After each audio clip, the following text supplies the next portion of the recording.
A contagem regressiva para Maduro, mercenários e a nova guerra antidrogas na América Latina.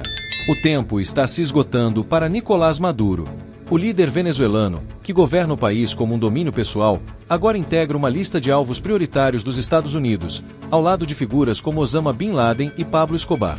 O governo americano elevou a recompensa por sua captura para $50 milhões, o maior valor já oferecido por um líder em exercício nas últimas décadas. Mas a situação vai além de uma simples recompensa. O ex-presidente Donald Trump assinou uma ordem que autoriza o Pentágono a empregar força militar em qualquer parte do mundo contra cartéis de drogas classificados como organizações terroristas. Entre eles, destaca-se o cartel de Los Soles, supostamente liderado por Maduro, segundo fontes oficiais de Washington. Essa medida não se limita à Venezuela. Documentos de inteligência dos Estados Unidos apontam que duas das maiores facções criminosas do Brasil, o Primeiro Comando da Capital, PCC, e o Comando Vermelho, já dominam o tráfico de drogas no continente. Caso esses grupos sejam oficialmente declarados terroristas, a nova estratégia americana poderia abrir caminho para operações militares também em território brasileiro. A pergunta que poucos ousam fazer em voz alta é: essa licença para caçar se restringe a Maduro, ou é um aviso indireto ao governo brasileiro? A América Latina está em rota de colisão com os Estados Unidos, e esse movimento pode redefinir o cenário político e militar da região. Para Washington, Maduro não é apenas o sucessor de Hugo Chávez, mas o símbolo de um Estado transformado em uma organização criminosa. O cartel de Los Soles, composto por altos oficiais venezuelanos, é acusado de usar a estrutura estatal para traficar toneladas de cocaína para o México e, posteriormente, para os Estados Unidos. Essa acusação não é nova. Em 2020, o Departamento de Justiça americano já havia formalizado denúncias de narcoterrorismo contra Maduro. No entanto, a mudança atual é mais profunda. Agora, há uma autorização militar explícita para agir, e, na doutrina americana, isso não é retórica, é um sinal verde para operações letais. De acordo com o The New York Times, Trump assinou uma diretiva secreta permitindo que o Pentágono realize operações contra qualquer grupo designado como terrorista. O cartel de Los Soles já está nessa lista, o que significa que Maduro e seus aliados podem ser alvos em qualquer lugar do mundo. Essa estratégia não é inédita. Foi assim que os Estados Unidos eliminaram figuras como Bin Laden no Paquistão e o general iraniano Qassem Soleimani no Iraque.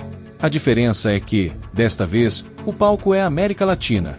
Em 2024, os Estados Unidos firmaram um acordo com Trinidad e Tobago para uso militar de seu território, uma ilha estratégica a apenas 11 quilômetros da costa venezuelana. Essa localização não é coincidência. É uma base ideal para operações rápidas e precisas na região. Mas o que coloca o Brasil na mira desse conflito? O mesmo decreto que autoriza ações contra o cartel de Los Soles pode ser aplicado a outros grupos latino-americanos, como o PCC e o Comando Vermelho. Relatórios recentes identificam o Brasil como uma rota crucial para o escoamento de drogas rumo à Europa e aos Estados Unidos. Se a Casa Branca decidir incluir essas facções na lista de organizações terroristas, a autorização militar se estenderia automaticamente ao solo brasileiro. A aproximação entre o governo Lula e Maduro adiciona uma camada de complexidade. Enquanto Brasília defende o regime venezuelano em fóruns internacionais e ignora as acusações americanas, Washington pode interpretar essa postura como uma proteção política a um alvo dos Estados Unidos. Nos anos 1980 e 1990, a política antidrogas americana seguiu um padrão: identificar líderes de cartéis, rotulá-los como ameaças à segurança nacional e eliminá-los. Foi assim com Pablo Escobar, em 1993, e com Bin Laden, em 2011. Agora, o discurso não é mais guerra às drogas, mas guerra ao terror. A lógica, no entanto, permanece a mesma. Uma ameaça global justifica ações extraterritoriais. Maduro, na visão de Washington, reúne elementos de todos esses casos. É acusado de liderar um cartel, como Escobar. É visto como uma ameaça internacional, como Bin Laden, e é chefe de um estado hostil, como Soleimani. A nova doutrina de Trump não se limita a retaliar gangues locais, mas a eliminar o problema na origem. Para os Estados Unidos, a raiz do tráfico não está apenas nas ruas de Nova York ou Los Angeles, mas nos portos e fronteiras da América Latina. O Brasil, como corredor de escoamento e produção parcial de drogas, está sob escrutínio. O PCC tem conexões comprovadas com cartéis paraguaios, bolivianos e mexicanos, enquanto o Comando Vermelho atua em redes que chegam ao Caribe e à África. Se o Departamento de Estado vincular essas facções a redes que abastecem o mercado americano, a designação como organização terrorista pode ser apenas uma questão de tempo. Nesse cenário, o Brasil poderia se tornar um alvo legítimo de operações militares americanas. O PCC e o Comando Vermelho não são problemas exclusivos do Brasil. Investigações da DEA, Drug Enforcement Administration, mostram que a cocaína e o fentanil vendidos nas ruas dos Estados Unidos têm origem em cadeias de fornecimento que passam pelo país. O PCC colabora com o cartel de Sinaloa, um dos mais poderosos do México, enquanto o Comando Vermelho mantém laços com redes colombianas e africanas que utilizam portos e aeroportos brasileiros.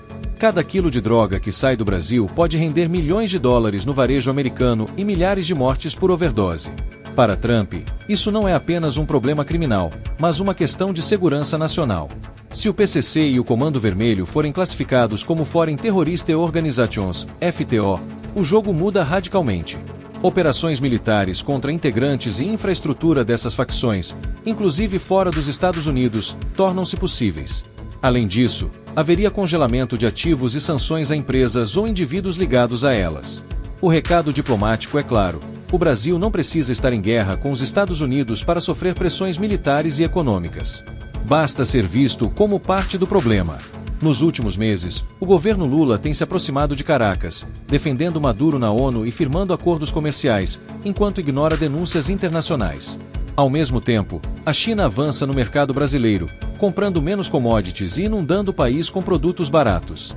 Para Washington, isso soa como um alinhamento perigoso: um Brasil aliado de Maduro, próximo da China, principal rival geopolítico dos Estados Unidos, e com facções criminosas operando em rotas internacionais de drogas.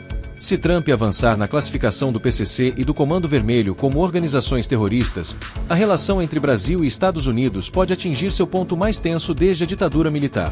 Não se trata de uma invasão, mas de ações cirúrgicas, que seriam uma bomba diplomática. O aviso é simples: ou o Brasil se posiciona claramente contra o narcotráfico e rompe com regimes que apoiam cartéis, ou descobrirá, da pior forma, que a fronteira americana não começa no Texas, mas em qualquer lugar onde a ameaça surja.